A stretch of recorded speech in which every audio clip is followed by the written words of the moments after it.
दोस्तों, यह एक दिल दहला देने वाली सच्ची घटना है। रिश्तों को तार तार कर देने वाली सच्ची घटना है। पति पत्नी का रिश्ता जो विश्वास, प्रेम और समर्पण पर आधारित होना चाहिए, वो छल कपट और हत्या तक पहुंच जाता है। इस कहानी में एक पत्नी जो अपने प्रेमी के साथ मिल करके अपने ही पति की हत्या कर देती है और फिर शव को जलाकर ठिकाने लगाने की कोशिश करती है, लेकिन पुलिस की सतर्कता और सूझबूझ से अपराधी बहुत जल्द ही पकड़ में आ जाते हैं। इस घटना का जब खुलासा होता है तो सारे लोग सुन करके स्तब्ध रह जाते हैं। दोस्तों, इस कहानी की शुरुआत होती है राजस्थान की राजधानी जयपुर से। जयपुर का एक रिंग रोड पड़ता है और उसी रिंग रोड के पास में एक नवेटा पुलिया पड़ती है। दोस्तों, 16 मार्च दोपहर लगभग 1:30 बजे के आसपास का समय होता है। उधर से एक बस गुजर रही होती है और उस बस में जो एक व्यक्ति जो काफी समय से टॉयलेट करने का इंतजार कर रहा होता है, वो बस इसी इंतजार में होता है कि आखिरकार कब वह बस सिटी से बाहर निकले और ऐसी कोई जगह मिले जहां पर वो बस को रुकवा करके टॉयलेट कर सके। वो व्यक्ति जैसे ही नवेटा पुलिया के पास में आता है, वो उस बस को रुकवाता है और रुकवा करके वो जल्दबाजी में उस बस से उतर करके पास में ही जा करके बाथरूम करने लगता है। और जिस समय वो बाथरूम कर रहा होता है, उसी समय वहां पर उसकी नजर एक ऐसी चीज पर पड़ती है जिसको देख करके वो हैरान हो जाता है। और वो व्यक्ति उस जगह पर जाता है और उसको पास से देखता है तो उसकी चीख निकल जाती है, क्योंकि दोस्तों वो एक शव होता है जो अधजली हालत पे होता है, जिसका जो सर होता है वो पूरी तरह से जलता नहीं है। उसकी चीख को सुन करके बस में जितने सारे यात्री बैठे होते हैं वो सारे लोग उतर करके तुरंत बाहर आते हैं। जब मौके में पहुंच करके उस नज़ारे को देखते हैं तो देख करके सारे लोग दंग रह जाते हैं। उन सारे लोगों को घबराहट होने लगती है और वो सारे लोग घबरा करके तुरंत पुलिस को सूचना देते हैं।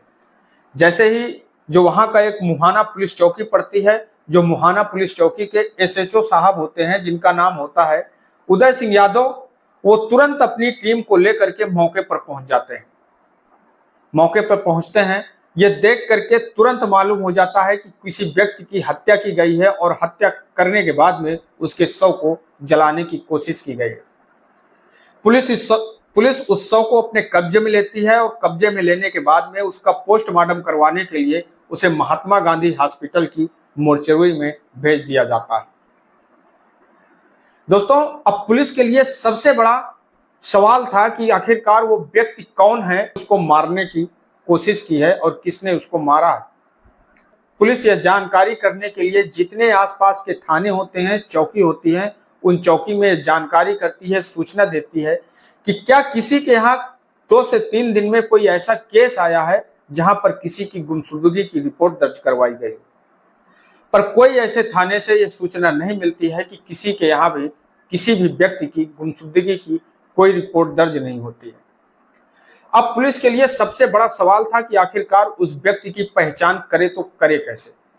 तभी पुलिस उस शव की फोटो ले करके अखबार, पेपरों, टीवी चैनलों और सोशल मीडिया के माध्यम से सारी जगहों पर भिजवा देती है, जिससे कि शायद कोई ऐसा व्यक्ति मिल जाए जो उस व्यक्ति की पहचान कर सके।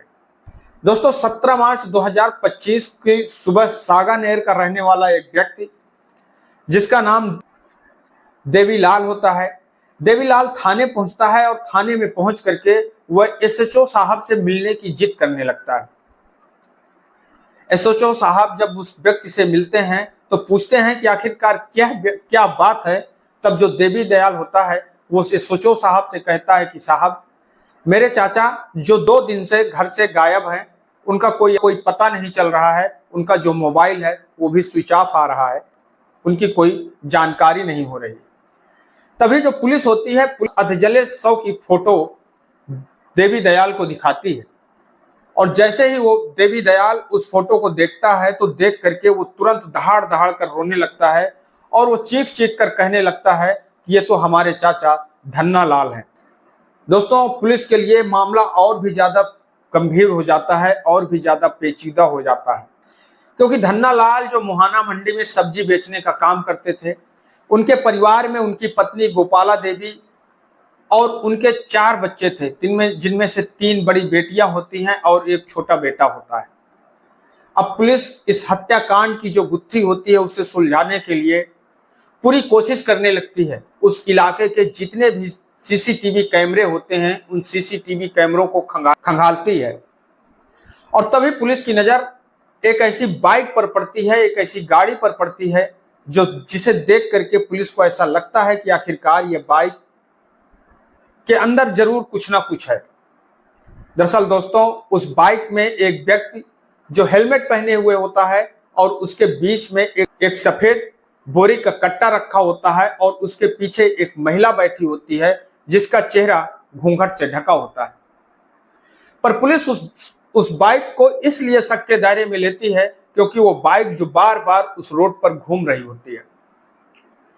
अब पुलिस के पास में उस बाइक की कोई पहचान नहीं होती है, उस महिला की कोई पहचान नहीं होती, उस पुरुष की कोई पहचान नहीं होती है, पर जो उस बाइक का नंबर होता है वो बाइक का नंबर पुलिस को मिल जाता है।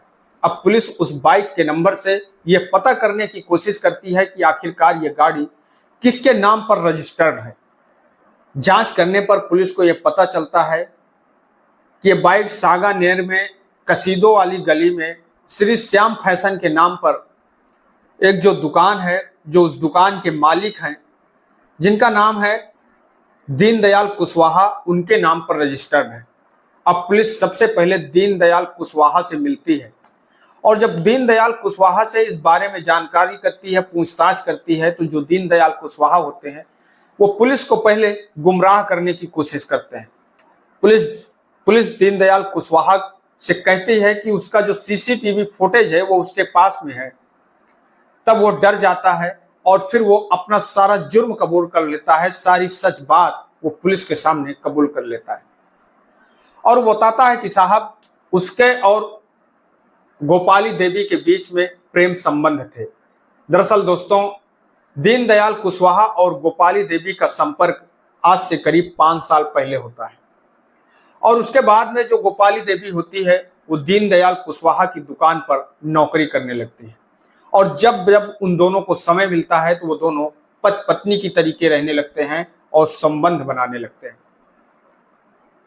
पर यह बात एक दिन जो उसका पति होता है धन्ना लाल, उसको मालूम पड़ जाती है। एक दिन धन्ना लाल को अपनी पत्नी पर शक होने लगता है और तभी वो अपने मन में विचार करता है कि आखिरकार वो सच्चाई ये जानेगा कि उसकी जो पत्नी है वो काम क्या करती है, क्योंकि जो धन्ना लाल की पत्नी गोपाली देवी होती है वो अपने पति धन्ना लाल से कहती है कि वो एक कंपनी में नौकरी करती है। एक दिन जब उसकी पत्नी गोपाली देवी दुकान के लिए निकलती है तभी जो धन्ना लाल होता है वो अपनी पत्नी का पीछा करता है। वो अपनी पत्नी का पीछा करते करते उस दुकान तक पहुंच जाता है जहां पर वो नौकरी किया करते हैं और जैसे ही अपनी पत्नी को, गोपाली देवी को वो उस दुकान पर देखता है तो देख करके वो चीखने लगता है, चिल्लाने लगता है। तभी जो उसकी पत्नी गोपाली देवी होती है वो अपने मालिक दीनदयाल कुशवाहा से कहती है कि वो उसकी मदद करे और उससे हेल्प मांगती है। तभी जो दीनदयाल कुशवाहा होता है वो धन्ना लाल को अंदर बुलाता है और अंदर बुलाने के बाद में उसे कमरे में लेकर के जाता है और उसको समझाता है और कहता है कि आपको इतना ज्यादा चिल्लाने की जरूरत नहीं है। धन्ना लाल जो अपनी पत्नी को देख करके वो कहता है कि तुमने मुझसे झूठ बोला है, मेरे साथ में बेवफाई किया है, मेरे साथ में गद्दारी की है। तुमने मुझसे कहा था कि तुम एक कंपनी में नौकरी करती हो, पर यहाँ कोई कंपनी नहीं है, यह एक दुकान है। तभी जो दीनदयाल होता है वो धन्ना लाल के सर पर लोहे के एक रॉड से उसके सर पर वार कर देता है। धन्ना लाल तुरंत जमीन पर गिर जाता है, पर वो अभी तक जिंदा होता है, उसके प्राण जो होते हैं वो निकले नहीं होते हैं। तभी जो धन्ना लाल की पत्नी गोपाली देवी होती है और दीनदयाल कुशवाहा दोनों मिल करके वो एक रस्सी के द्वारा उसके गले में फंदा लगा देते हैं और जिससे उसकी मौत हो जाती है। मौत होने के बाद में अब वो दोनों विचार करते हैं कि अगर 100 मिल गया पुलिस को, अगर 100 बरामद हो गया तो फिर उन दोनों को पुलिस जरूर गिरफ्तार कर लेगी और यह पता चल जाएगा कि आखिरकार धन्ना लाल की हत्या किसने की है।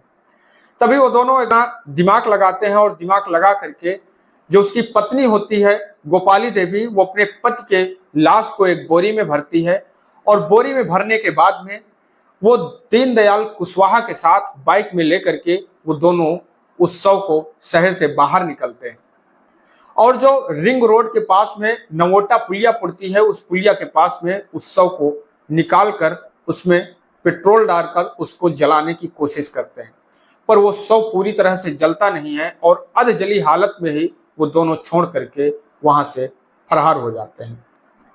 दूसरे दिन जब लोग वहां से वाहन के द्वारा गुजर रहे होते हैं, जब उन लोगों की नजर उस शव में पड़ती है तो पुलिस को सूचना दी जाती है और पुलिस मौके में पहुंचती है, के पास जाती है और गोपाली देवी से पूछताछ करती है। गोपाली देवी जो होती है वो पुलिस को पहले तो गुमराह करने की कोशिश करती है, तभी पुलिस जो होती है वो जो दीनदयाल के बयान होते हैं उन बयानों को जब गोपाली देवी को दिखाती है तो गोपाली देवी भी टूट जाती है और वो भी अपना सारा जुर्म, सारा सच पुलिस के सामने कबूल कर देती है। पुलिस उन दोनों को गिरफ्तार करती है और गिरफ्तार करके उन्हें जल्द से जल्द कोर्ट के सामने पेश करने की कोशिश करती है। लेकिन दोस्तों, इस पूरी घटना का सबसे दुखद पहलू यह था कि जो 3 बच्चे होते हैं वो अनाथ हो जाते हैं। दोस्तों, यह घटना हम लोगों को एक सीख देती है, रिश्तों में विश्वास की अहमियत होती है। एक अवैध संबंध ने एक परिवार को पूरी तरह से बर्बाद कर दिया। दोस्तों, इस कहानी को सुनाने का उद्देश्य किसी को ठेस पहुंचाना नहीं है, किसी को दुख पहुंचाना नहीं है, बल्कि आप लोगों को सजग करना है, सतर्क करना है। मैं आपका दोस्त सागर पटेल इन्हीं शब्दों के साथ में आप लोगों से विदा लेते हैं। कल फिर मिलेंगे किसी एक नई कहानी के साथ में, किसी एक नई सच्ची घटना के साथ में। तब तक के लिए नमस्कार, जय हिंद, जय भारत।